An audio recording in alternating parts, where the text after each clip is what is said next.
Hi,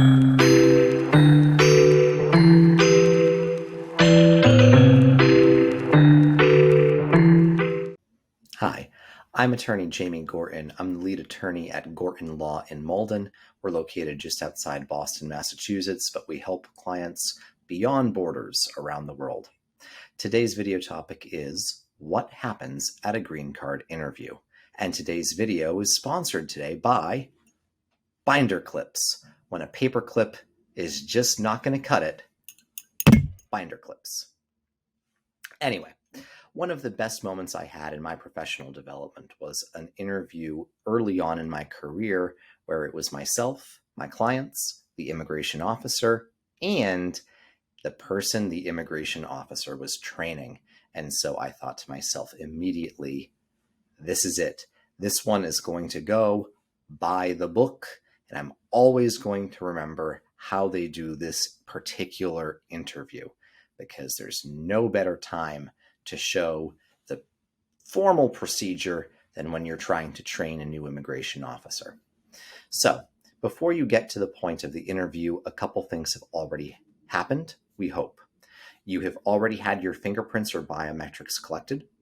You've already received the interview notice from USCIS, and you've already called your lawyer to make sure that you're prepared for the interview, you know what's going to happen, and that there aren't any other pieces of evidence or documentary requirements that you need to bring in with you the day of the interview.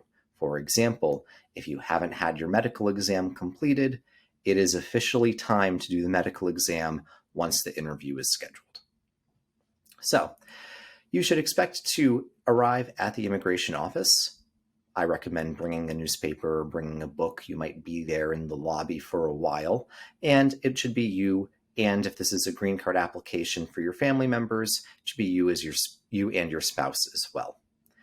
Typically, if they're going by the book, the immigration officer will call the U.S. citizen first, and the officer, the U.S. citizen, and the attorney will all go into a private office. The U.S. citizen should bring in all of the extra documentation and all of the vital records. So the original copy of the marriage certificate, everyone's original copy of their birth certificates or naturalization certificates, the original passports, the passport with the proof of legal entry. Contact your lawyer if these items feel a little unusual or uncomfortable to you. The USCIS officer will have the citizen stand, raise their right hand, and they will be put under oath. When they're under oath, they can sit down across the desk from the officer, and the officer will look to confirm two major things. First, the biographical information that's contained on the application itself, and to collect information about the marriage. And this is the famous green card marriage interview. My office has a list of some warm-up questions that we can distribute, but there is no official list of questions, and officers will have different styles. They will either be one of two types. They will either go off of the list of questions for the day, or they'll do the complete opposite and sit down and just say, all right, tell me about your marriage. And the interview proceeds from there. That might be an experience thing. I'm not fully sure. The questions that they can ask can be anything, but they all have these things in common. They are very difficult to bluff your way out of. For example, what do you see outside of the bedroom window?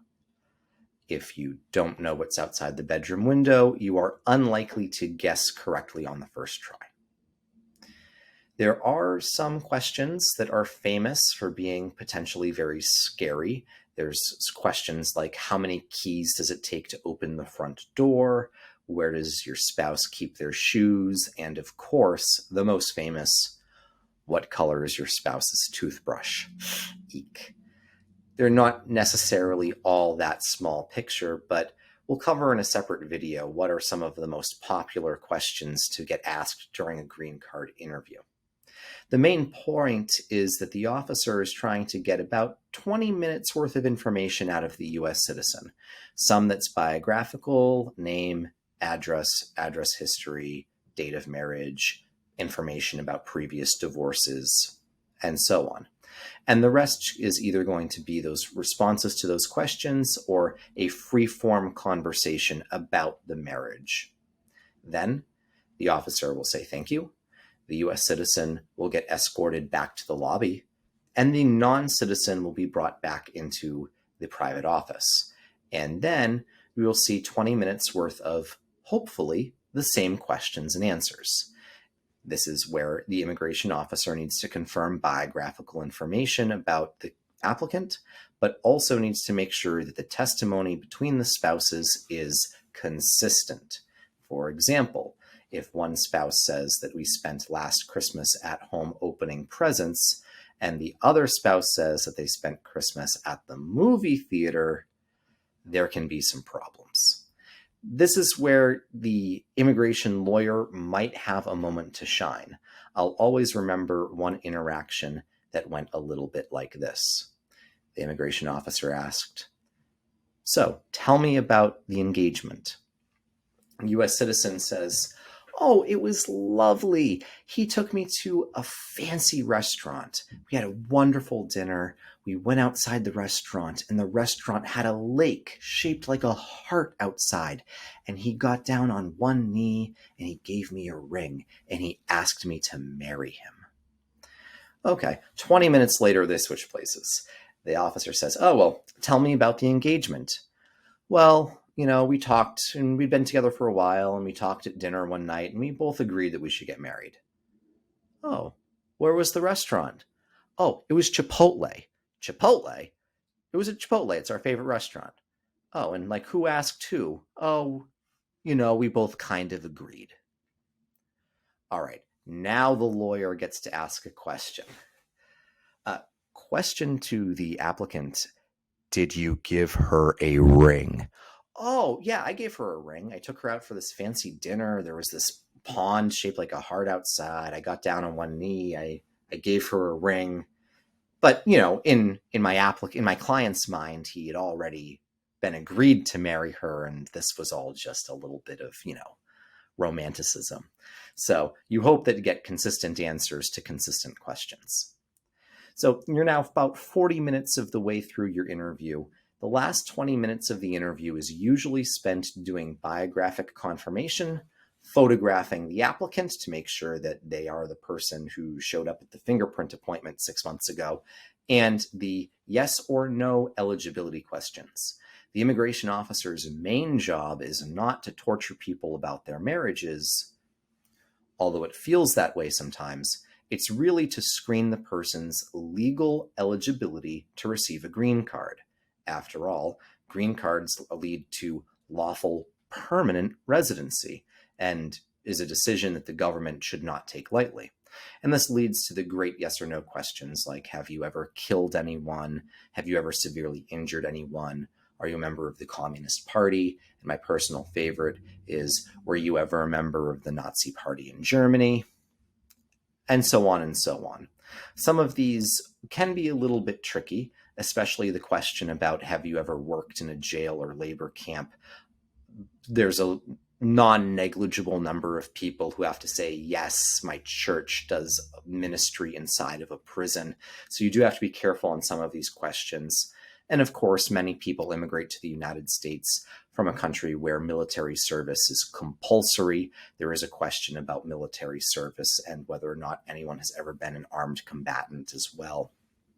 But these are questions designed to go over criminal history, previous immigration violations, and other statutory restrictions that the law places on people to show that they are eligible to receive the green card. That takes, hopefully, the remaining 20 minutes, and if everything is going like clockwork, by the book, the interview can be done in about an hour.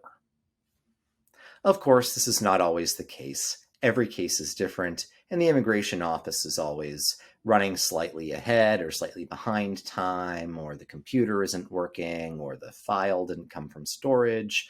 So you never really know what experience you're going to have. But the most important pieces of advice about the immigration interview is to try to relax. A lot of cases, I'll say this, a lot of green card applications get denied at the interview, but a lot of green card applications get approved way before the interview. The officer will stop to read through the file before they call you into the office, and that's why a properly prepared application that makes it as easy as possible for the officer to say yes is absolutely critical and should be prepared with the assistance of an experienced and knowledgeable immigration attorney.